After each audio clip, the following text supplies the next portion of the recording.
أعوذ بالله من الشيطان الرجيم. بسم الله الرحمن الرحيم.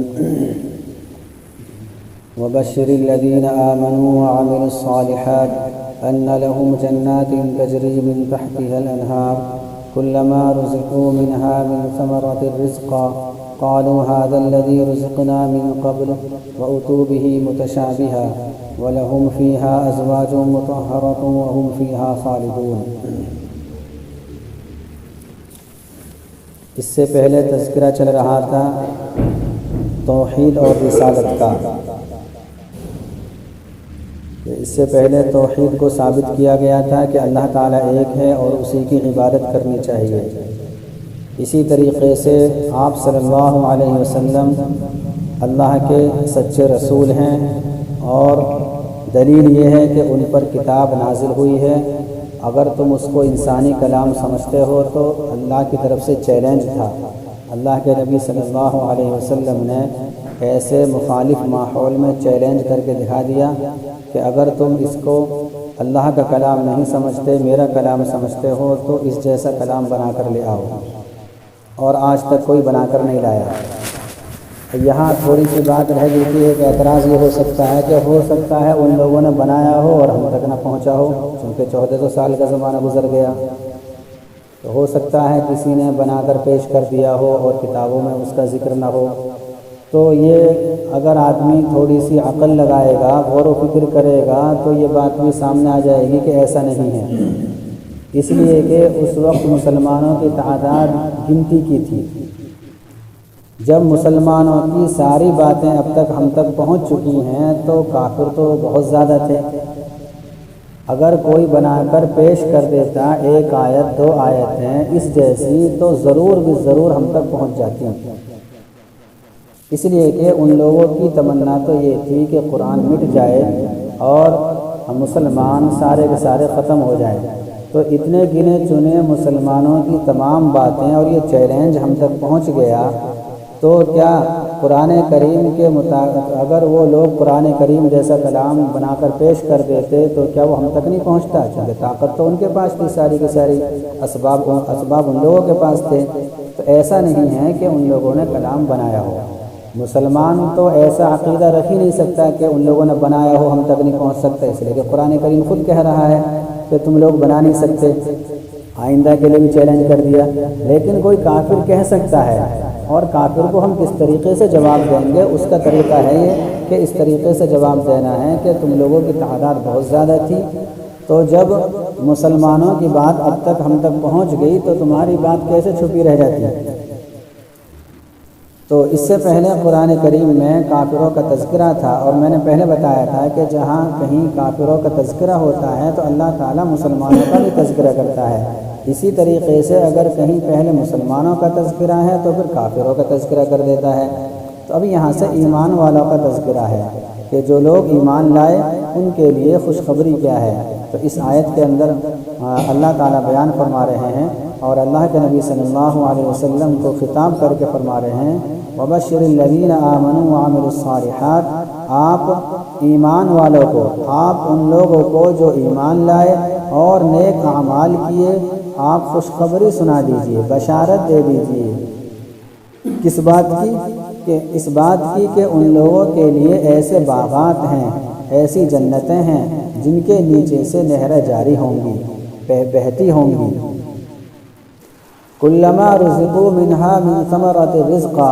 جب جب ان لوگوں کو اس جنت میں سے یا ان باغات میں سے کھانے کے لیے پھل دیا جائے گا، قالوا هذا الذي رزقنا من قبل. تو وہ لوگ یوں کہیں گے کہ یہ تو وہی ہے جو ہمیں اس سے پہلے دیا جا چکا ہے. وَأُتُوا بِهِ مُتَشَابِهًا. اور ان کو وہ پھل دیا جائے گا ملتے جلتے، ایک جیسے، شکل و صورت ایک جیسی ہوگی. اس کے دو مطلب بیان کیے ہیں. ایک مطلب تو یہ ہے کہ جنت میں جب ایک مرتبہ پھل دیا جائے گا، پھر جب دوبارہ پھل دیا جائے گا وہ پہلے پھل کے مشابہ ہوگا، پہلا پھل جیسا ہوگا. تو یہ جنتی کہیں گے ابھی تو ہم نے کھایا تھا یہ پھل، یہ تو ایسا ہی ہے جیسے پہلے کھایا تھا، لیکن اس پھل کا ذائقہ پہلے والے سے الگ ہوگا. تو یہ اور زیادہ مزے کی بات ہے کہ پھل ایک جیسا ہے لیکن ذائقہ الگ ہے، اسی طریقے سے ایک پھل کے اندر ہی مختلف ذائقے ہوں گے، ایک پھل کے اندر ہی مختلف ذائقے ہوں گے۔ اور ایک مطلب یہ بیان کیا گیا ہے کہ یہ پھل دنیا کے پھلوں کے مشابہ ہوگا، تو جب ان کو جنت میں پھل دیے جائیں گے تو جنتی کہیں گے یہ تو وہی پھل ہے جس کو ہم دنیا میں کھایا کرتے تھے۔ مثال کے طور پر انگور ہے تو وہاں بھی انگور ہوگا، تو اب جنتی یہ کہیں گے یہ انگور تو ایسا ہی ہے جیسا ہم دنیا میں کھایا کرتے تھے، لیکن ذائقہ الگ ہوگا، ذائقہ بھی الگ ہوگا، سائز بھی الگ ہوگا، وہاں کے اعتبار سے سائز میں بھی فرق ہوگا۔ تو اس کے دو مطلب بیان کیے گئے ہیں کہ یہ جنتی پھل یا تو دنیا کے مشابہ ہوں گے یا جنت میں ہی پہلے جو پھل کھا چکا ہے اس کے مشابہ ہوں گے۔ وَلَهُمْ فِيهَا أَزْوَاجٌ مُطَهَّرَةٌ، اور ان لوگوں کے لیے یعنی ایمان والوں کے لیے جنت میں پاکیزہ بیویاں ہوں گی، پاک صاف بیویاں ہوں گی۔ ازواج مطہرہ، اس کا مطلب یہ ہے کہ ظاہری گندگیوں سے بھی پاک ہوں گی اور باطنی گندگیوں سے بھی پاک ہوں گی۔ ظاہری گندگی کیا ہے؟ جو انسان کو عوارض اور بشری تقاضے ہوتے ہیں، استنجا ہے، پاخانہ ہے، اسی طریقے سے غلاظت ہے، تو اور عورت کو جو عوارض پیش آتے ہیں مہینے کے اندر یا بچے کی ولادت کے وقت میں، وہ تمام چیزیں وہاں نہیں ہوں گی۔ یعنی ہر ایسی چیز ان عورتوں کو پیش نہیں آئے گی جس سے انسان نفرت کرتا ہے۔ گندگی سے چونکہ انسان کو نفرت ہوتی ہے تو وہاں یہ چیزیں ہوں گی، بالکل پاک صاف ہوں گی، ان چیزوں سے پاک صاف ہوں گی، ظاہری گندگیوں سے بھی پاک صاف ہوں گی اور باطنی گندگیوں سے بھی، یعنی اچھے اخلاق والی ہوں گی، اور جو باطنی خوبیاں ہیں ساری کی ساری ان کے اندر ہوں گی۔ وَهُمْ فِيهَا خَالِدُونَ، اور یہ لوگ ایمان والے ان باغات میں ہمیشہ رہیں گے۔ دیکھیے نعمت اگر محدود وقت کے لیے ملے، تھوڑے وقت کے لیے اگر کوئی چیز مل جائے، مثلا کسی نے ہمیں 50 لاکھ روپے دے دیے کہ یہ تمہارے ہیں لیکن 1 مہینے کے لیے ہیں، 1 مہینے کے بعد واپس کر دینا، یا تم سے یہ 50 لاکھ روپے لے لیے جائیں گے، تو اس کو خوشی نہیں ہوگی بلکہ اس کو بوجھ ہوگا کہ یہ تو میرے پاس سے چلے جائیں گے۔ لیکن اگر ہمیشہ کے لیے وہ دے دیے جائیں کہ یہ 50 لاکھ روپے نہیں بلکہ 10 روپے بھی دے دیے کسی نے، اور یہ کہہ دے یہ تمہارے ہیں، تم انہیں چاہے جیسے چاہو استعمال کر لو، اس سے خوشی ہوتی ہے کیونکہ وہ اپنی ہوگی چیز۔ کسی نے مکان دے دیا کہ اس میں تم رہو، لیکن جب تک میں چاہوں گا جب تک رہو گے، تو خوشی نہیں ہونی چاہیے۔ لیکن اگر کہہ دیا کہ یہ مکان تمہیں گفٹ ہے، چاہے چھپڑ ہی کیوں نہ ہو اس کے اندر، چاہے کچا پکا کیوں نہ ہو، چونکہ وہ اس کی ملکیت بن گیا۔ اس لیے اس آیت کے اندر ایمان والوں کے لیے اور زیادہ خوشی کی بات ہے کہ یہ ساری کی ساری نعمتیں اور باغات جو ہوں گے یہ سارے کے سارے ان میں تم ہمیشہ رہو گے، کبھی تمہیں ان سے جدائی نہیں ہوگی۔ اور یہ جنات ہے، جنت کے معنی آتے ہیں باغ کے، اور یہ جنات یہ اس کی جمع ہے، بہت سے باغات۔ تو وہاں جنت کے بارے میں آتا ہے کہ یہ چٹیل میدان ہے، یہ چٹیل میدان ہے، اس میں کچھ نہیں ہے، فی الحال کچھ نہیں ہے، لیکن جب ہم نیک اعمال کرتے ہیں تو اس کے بدلے میں وہاں پیڑ پودے لگتے ہیں، وہاں نہریں کھلتی ہیں، وہاں ساری آسائش ہوتی ہیں، جو ساری ضروریات کی چیزیں ہیں وہ ہمارے اعمال کی وجہ سے اور ہمارے اعمال کے بدلے میں اللہ تعالیٰ وہاں مہیا کرتا ہے، ورنہ بالکل صاف چٹیل میدان ہے۔ ان اللہ لا یستحیی ان یضرب مثلا ما بعوضۃ فما فوقها۔ اب اس آیت کے اندر کفار کے ایک اعتراض کا جواب ہے۔ پہلے بھی کفار کی بات چل رہی تھی کہ ان کو قرآن کریم میں شک تھا، وہ کہا کرتے تھے یہ انسانی کلام ہے، آپ اس کو بنا کر لے آتے ہیں۔ تو اب یہاں بھی قرآن کریم پر ہی ان کا اعتراض تھا کہ یہ اللہ کا کلام نہیں۔ دلیل کیا دیتے تھے؟ دلیل یہ دیا کرتے تھے کہ اس کے اندر جو ہے حقیر چیزوں کا ذکر ہے، کہیں مچھر کا ذکر ہے، کہیں مکھی کا ذکر ہے، کہیں مکڑی کا ذکر ہے۔ اللہ تو بادشاہوں کا بادشاہ ہے، اس کے اندر تو بڑی بڑی باتیں ہونی چاہیے، یہ حقیر باتیں کیوں؟ اس لیے یہ اللہ کا کلام ہے۔ جب اللہ کا کلام نہیں تو چیلنج تمہیں دے چکے ہیں، تم اس جیسا بنا کر لے آؤ۔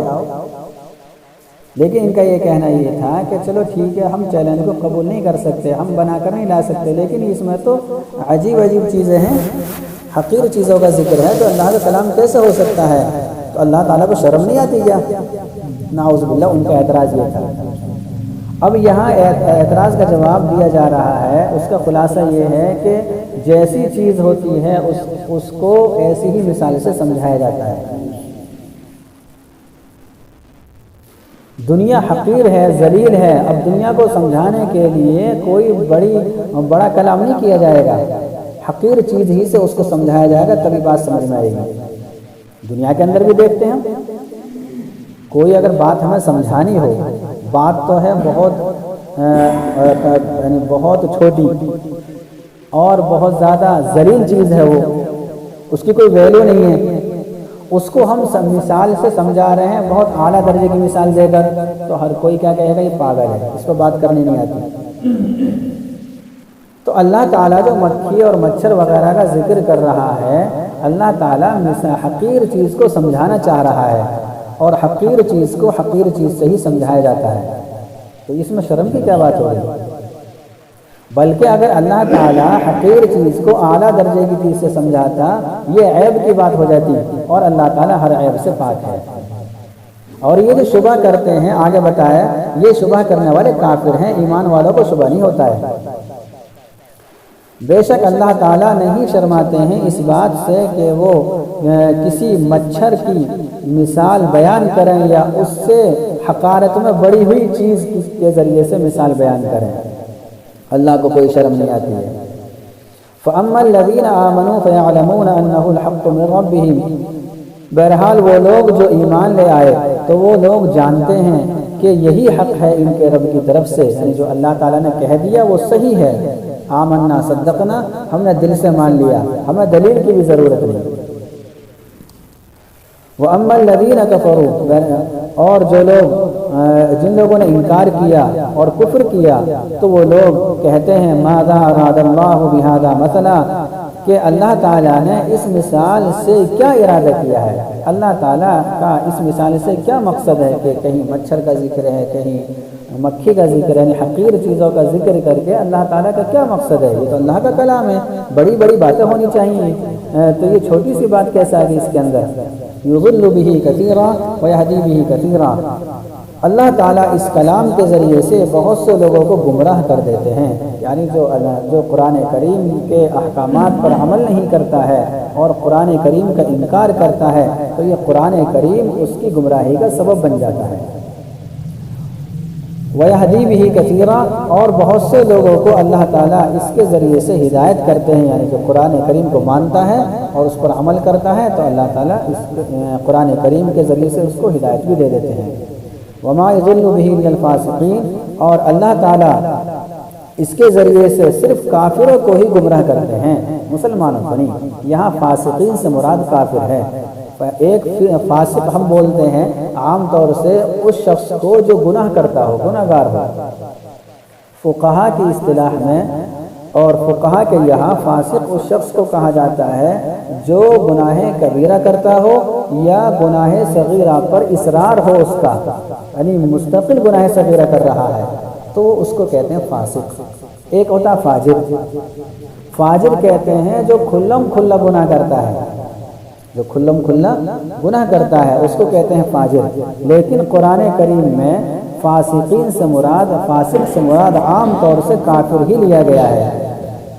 ہاں، مسئلے مسائل کے اندر فاسق سے مراد گنہگار ہوتا ہے، تو یہ الگ الگ باتیں ہیں۔ جہاں قرآن کریم میں آئے گا عام طور سے کافر مراد ہوگا، اور جہاں مسئلے مسائل کی بات ہوگی، ہم کسی کے بارے میں کہہ دیں یہ تو فاسق ہے یا فلاں فاسق ہو گیا، تو اس کا مطلب یہ ہوگا کہ یہ گناہ کرتا ہے، یہ نہیں کہ وہ کافر ہو گیا۔ اچھا، ان کے گمراہ ہونے کی دو وجہ بیان کرنا آگے۔ الذین ینقضون عہد اللہ من بعد میثاقہ، یہ وہ لوگ ہیں، یعنی فاسق کون ہیں، کافر کون ہیں، اور گمراہ ہونے والے کون ہیں؟ یہ وہ لوگ ہیں جو اللہ تعالیٰ کے عہد کو توڑ دیتے ہیں اس کو پختہ کرنے کے بعد۔ عہد الست مراد ہے یہاں پر۔ عالم ارواح کے اندر ہم تمام لوگوں کو جمع کیا گیا تھا چیونٹی کی شکل میں۔ اللہ تعالیٰ نے، اس کی بہت بڑی تفصیل ہے اور آگے 9ویں پارے میں یہ بات آئے گی تفصیل کے ساتھ، تو اللہ تعالیٰ نے تمام لوگوں کو جمع کر کے ایک عہد لیا تھا، یہ کہا تھا کہ الستو بربکم، کیا میں تمہارا رب نہیں؟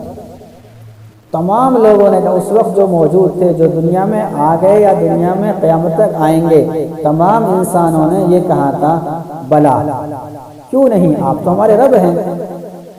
اور یہ ہو گیا عہد۔ عہد کہتے ہیں دو آدمیوں کے درمیان جو معاملہ ہوتا ہے اس کو بولتے ہیں عہد۔ تو گویا کہ انسان اور اللہ کے درمیان یہ معاملہ ہوا ہے۔ اللہ نے پوچھا کہ میں تمہارا رب نہیں کیا؟ تو ہم سب نے کہا تھا آپ ہمارے رب ہی ہیں۔ اور پھر اس عہد کو یاد کرانے کے لیے انبیاء کا سلسلہ شروع ہو گیا۔ ہر نبی نے اس عہد کو یاد دلایا کہ ابھی ہم اللہ تعالیٰ سے وعدہ کر کر آئے ہیں اور یہاں پر ہم اس کی مخالفت کر رہے ہیں۔ تو ہر نبی نے اس کو تازہ کیا ہے، یاد دلایا ہے۔ جس نے مان لیا وہ کامیاب، جس نے نہیں مانا وہ ناکام۔ تو یہ جو گمراہ ہو رہے ہیں یہ وہ لوگ ہیں جنہوں نے اس عہد الستو کے خلاف عمل کیا ہے، اس عہد کو توڑ ڈالا، بھول گئے، یاد دلانے سے بھی یاد نہیں کر رہے ہیں۔ یعنی انہیں پتا تو ہے کہ اللہ کے نبی نے بات بتائی تو سمجھ گئے کہ یہ نبی جو کہتا ہے وہ سچ کہتا ہے، لیکن ہر دھرمی کی بنیاد پر، عصبیت کی بنیاد پر نہیں مانتے ہیں۔ یہ وہ لوگ ہیں جو اللہ تعالیٰ کے عہد کو توڑ دیتے ہیں، اس کو پورا کرنے کے بعد، پختہ کرنے کے بعد، یعنی پہلے پختہ کر لیا، اللہ تعالیٰ سے کہہ دیا کہ آپ ہی ہمارے رب ہیں۔ رب ہونے کا مطلب یہ ہے کہ آپ ہی تربیت کرنے والے ہیں، ہمارا آپ پر یقین ہے، اعتماد ہے، لیکن دنیا میں آنے کے بعد بھول گیا، اور کوئی یاد دلا رہا ہے تب بھی یاد نہیں کر رہا ہے۔ وَيَقْطَعُونَ مَا أَمَرَ اللَّهُ بِهِ أَن يُوصَلَ وَيُفْسِدُونَ فِي الْأَرْضِ، اور یہ لوگ توڑ ڈالتے ہیں ان تمام معاملات کو جن کو جوڑنے کا اللہ تعالیٰ نے حکم دیا ہے۔ اس کے اندر تمام تعلقات آ گئے، اللہ اور بندے کے درمیان جو عہد ہوا ہے وہ بھی آ گیا، ہم آپس میں جو معاہدہ کرتے ہیں، وعدہ کرتے ہیں، وہ بھی آ گیا۔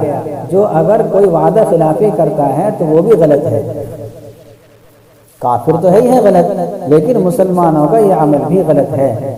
اس کا مطلب یہ نہیں کہ وہ کافر ہو گیا، نہیں، کافر نہیں ہوا، لیکن دنیا کے جو ابھی میں نے بتایا تھا فاسق فقہا کی اصطلاح میں جس کو بولتے ہیں وہ فاسق ہو گیا، قرآن کی اصطلاح میں نہیں ہوا، قرآن نہیں کہے گا اس کو فاسق، لیکن ایک مفتی اور ایک عالم کہہ دے گا، ایک فقیہ کہہ دے گا کہ یہ فاسق ہو گیا کیونکہ اس نے گناہ کیا ہے اور گناہ پر یہ جم گیا ہے۔ تو اس کے اندر تمام تعلقات شامل ہیں کہ جو ہم آپس میں وعدہ کرتے ہیں ایک دوسرے سے، اور اس کی خلاف ورزی اگر کوئی کرتا ہے تو گویا کہ اللہ تعالیٰ نے جس کو جوڑنے کا حکم دیا ہے اس کو توڑ رہا ہے۔ اللہ تعالیٰ نے رشتے ناطے کو جوڑنے کا حکم دیا ہے، اگر کوئی رشتے ناطہ توڑے تو وہ اس میں داخل ہے، چونکہ اللہ کے نبی صلی اللہ علیہ وسلم نے تو یہاں تک کہہ دیا جو توڑے اس سے بھی جوڑو، جو توڑے اس سے بھی صلہ رحمی کرنی ہے۔ ایک بزرگ گزرے ہیں حضرت مولانا رشید احمد صاحب گنگوہی رحمۃ اللہ علیہ، بہت بڑے بزرگ ہیں۔ ایک صاحب ان کو گالی دیا کرتے تھے اور وہ خط کے ذریعے سے گالی دیا کرتے تھے۔ اب جب کوئی پڑھ کے سناتا تو حضرت سنتے اور اس کی خدمت میں ایک مٹھائی کا ڈبہ پیش کر دیتے کہ بھی میری طرف سے دیا نا اس کو۔ اب بہت دن ہو گئے اور وہ گالی دینے سے باز نہیں آیا۔ ایک دن اس نے سوچا یار میں گالی دیتا ہوں اور مٹھائی کا ڈبہ آ جاتا ہے، اتنی خیر خواہی کرتے ہیں۔ اس کے دل میں محبت پیدا ہو گئی، یہاں تک کہ وہ حضرت سے بیعت بھی ہو گیا۔ اب مٹھائی کا ڈبہ بند۔ کسی خادم نے پوچھ لیا کہ حضرت ایک بات سمجھ میں نہیں آئی کہ آپ جب وہ شخص گالی دیا کرتا تھا، آپ کی شان میں گستاخی کیا کرتا تھا، تو اس وقت تک تو آپ مٹھائی کا ڈبہ سپلائی کرتے تھے، بھیجا کرتے تھے، اور جب سے وہ آپ کا مرید بن گیا، جب سے آپ نے مٹھائی کا ڈبہ بند کر دیا، تو حضرت نے کتنی اہم بات بتائی۔ حضرت بولے بھائی ہم تاجر ہیں، اور تاجر وہی اچھا ہوتا ہے جو نفع اٹھائے اپنی تجارت سے۔ ہم گھاٹے کا سودا نہیں کرتے، ہم تو نفع کا سودا کرتے ہیں۔ وہ ہمیں گالی دے کر ہم آخرت کے اعتبار سے نفع پہنچا رہا تھا اور بہت زیادہ نفع پہنچا رہا تھا، تو ہم اس نفع کے بدلے میں گھٹیا چیز دے رہے تھے اس کو۔ جب اس نے نفع پہنچانا ہی چھوڑ دیا تو ہم کیوں پہنچا اس کو نفع؟ اس نے ہمیں گالی دینی چھوڑ دی، اس کا مطلب اس نے ہمیں آخرت کے اعتبار سے نفع پہنچانا بند کر دیا، تو اب ہم اس کو مٹھائی کا ڈبہ نہیں دیں گے۔ تو بہرحال اللہ کے نبی صلی اللہ علیہ وسلم نے یہ بھی فرمایا کہ جو توڑے اس سے بھی جوڑو، اور ہمارے اکابرین نے اس کو کر کے دکھایا کتنے اچھے طریقے سے کہ اگر کوئی اس طریقے کا برتاؤ کرے، کوئی ہمیں ستا رہا ہے، کوئی ہمیں گالی دے رہا ہے، راستے میں کانٹے بچھا رہا ہے، اور ہم اس کے گھر جا کر اس کی عیادت کر رہے ہیں، اور اسے ہم مٹھائی کا ڈبہ پیش کریں یا کپڑے پہنا دیں یا چائے وغیرہ پلا دیں، تو اگلے ٹائم میں وہ ہمیں گالی نہیں دے گا، اپنا ہو جائے گا۔ اسی وجہ سے کہتے ہیں کہ ہدایہ، آپس میں ہدایہ کا لین دین کرو، ہدیے کا لین دین کرو، اس سے محبت پیدا ہوتی ہے، اور جب محبت پیدا ہو جاتی ہے پھر وہ اس کی برائی کر ہی نہیں سکتا ہے، اگر برائی ہوگی بھی تو وہ اس کو چھپا لے گا۔ وَيُفْسِدُونَ فِي الْأَرْضِ، اور یہ لوگ زمین میں فساد مچاتے ہیں۔ کون لوگ؟ کافر لوگ، فاسق لوگ زمین میں فساد مچاتے ہیں۔ ظاہر سی بات ہے اللہ کے حکم کو توڑیں گے تو زمین میں فساد ہوگا، جیسا کہ آج کل ہو رہا ہے۔ اولئک هم الخاسرون، اور یہی لوگ نقصان اٹھانے والے ہیں، یہ کوئی فائدہ مند نہیں ہے، یہ لوگ نقصان اٹھانے والے ہیں۔ اب اگلی آیت کے اندر یہ بتایا گیا کہ ہم نے دلیل کے ذریعے سے سمجھا دیا قرآن اللہ کا کلام ہے۔ پہلی دلیل یہ تھی کہ اگر تم نہیں مانتے تو یہ جیسا لے آؤ، اور دوسری دلیل یہ تھی کہ بھی اللہ تعالیٰ ایسی مثالوں سے نہیں شرماتا ہے، چونکہ جس کی وضاحت کرنی ہوتی ہے اسی جیسی مثال بھی دینی چاہیے۔ اب یہاں سے یہ بتایا جا رہا ہے کہ اگر تم لوگ دلائل میں غور و فکر نہیں کر سکتے تو کم سے کم اپنی ذات میں غور و فکر کر لو۔ انسان اگر اپنی ذات میں غور و فکر کر لے گا تو اللہ کو بھی مان لے گا، اس کے رسول کو بھی مان لے گا۔ اسی کو بتایا جا رہا ہے کیف تکفرون باللہ، تم لوگ کس طرح اللہ کا انکار کرتے ہو حالانکہ تم لوگ بے جان تھے، وکنتم امواتا، میت سے بنا ہے یہ، اس کے معنی تھا بے جان، مردہ بھی بے جان ہو جاتا ہے مرنے کے بعد میں، تو بتایا جا رہا ہے کہ تم لوگ بے جان تھے۔ کیسے بے جان تھے؟ ہم پیدا ہونے سے پہلے ہمارا مادہ کیا تھا، ہماری اصل کیا تھی؟ زیادہ سے زیادہ ایک نطفہ، اور وہ بھی ایسا کہ اگر کسی کو پیش آ جائے تو بغیر نہائے پاک بھی نہ ہو، اتنی گندگی، اور اگر اس سے پہلے ہم جائیں تو وہ پوری دنیا میں بکھرا ہوا ہے۔ کیسے؟ جب آدمی کھانا کھاتا ہے اور آدمی جب غذا کھاتا ہے تبھی تو یہ چیزیں بنتی ہیں، اور غذا کہاں سے آئی؟ کھیتوں سے آئی۔ کھیت میں کس نے کام کیا؟ پتہ نہیں کس نے کام کیا۔ ایک ایک گیہوں کے دانے پر کھانے والے کا نام لکھا ہوا ہے، کہاں سے آیا؟ تو اللہ تعالیٰ نے جب ان تمام ذرات کو جمع کر کے ایک انسان کے پیٹ میں پہنچا دیا، اور پھر اس کے ذریعے سے نطفہ بنایا، اور نطفے کو ماں کے رحم میں پہنچایا، اور پھر اتنا خوبصورت انسان بنا دیا، تو تم تو بے جان تھے، تمہیں کتنا اچھا جاندار بنا دیا۔ فاحیاکم، پھر اللہ تعالیٰ نے تم کو زندگی بخشی، اور کیسی زندگی بخشی؟ ایسی زندگی بخشی تمام مخلوقات میں سب سے بہترین بنا دیا۔ ثم یمیتکم، پھر اللہ تعالیٰ تم کو موت دے گا، تم کو بے جان کر دے گا۔ بے جان تھے اور ہمارا انجام کیا ہوگا؟ بے جان ہی ہوگا۔ ثم یحییکم، پھر اللہ تعالیٰ تم کو زندہ کرے گا، یعنی قیامت کے دن۔ ثم الیہ ترجعون، پھر تم سب کو اسی کی طرف لوٹ کر جانا ہے۔ یہ ہماری حقیقت کہ اگر انسان اپنی ذات میں غور و فکر کرے، ہم کچھ نہیں تھے اور کچھ نہیں رہیں گے، یہ تھوڑا سا وقت ہے جس میں کچھ ہیں، مکمل نہیں ہے۔ اگر ہمیں مکمل اختیارات ہوتے تو ہمیں کوئی پریشانی ہوتی نہیں ہے، کون چاہتا ہے کہ پریشانی ہو؟ اور آج کوئی سا انسان ایسا نہیں ہے کہ وہ جسمانی اعتبار سے یا گھریلو یا باہر کی پریشانیوں میں مبتلا نہ ہو۔ دنیا میں کتنی آسائش اس کو ہو، لیکن کچھ نہ کچھ پریشانی ہے، بلکہ جتنی زیادہ آسائش ہے میرے خیال سے اتنا ہی زیادہ پریشان ہے اگر دین زندگی میں نہیں ہے۔ شرط ہے دین زندگی میں نہ ہو۔ دین اگر زندگی میں ہے، دنیا کے انبار اس کے سامنے آ جائے تب بھی وہ پریشان نہیں ہے۔ اب اگلی آیت میں تھوڑی سی بات اور ہے کہ اس کے اندر یہ بتایا کہ ہمارے ارد گرد جو ہیں یہ بھی ایک اللہ تعالیٰ کی نعمت ہے، یہ بھی اللہ تعالیٰ نے ہمارے لیے بنایا ہے۔ اگر آدمی اس میں غور و فکر کر لے تب بھی توحید کو مان لے گا، اللہ تعالیٰ کو مان لے گا۔ هو الذی خلق لکم ما فی الارض جمیعا، اللہ تعالیٰ ایسی ذات ہے جس نے تمہارے لیے زمین کے اندر کی تمام چیزوں کو پیدا کر دیا۔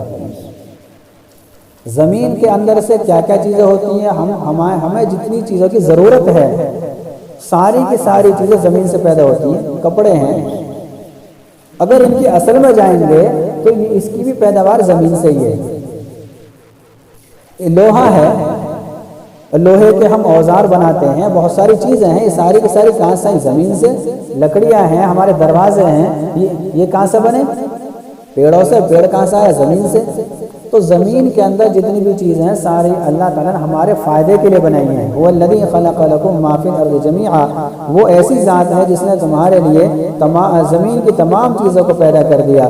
تو عقل مند آدمی کون ہے کہ جب تمام مخلوق ہمارے لیے پیدا ہوئی ہے اور ہم بھی تو کسی کے لیے پیدا ہوئے ہیں، ایسا نہیں ہے کہ ہمیں بیکار پیدا کر دیا۔ تو جب تمام مخلوق ہماری خدمت میں لگی ہوئی ہے، ہمیں تو ایک کو ماننا ہے صرف۔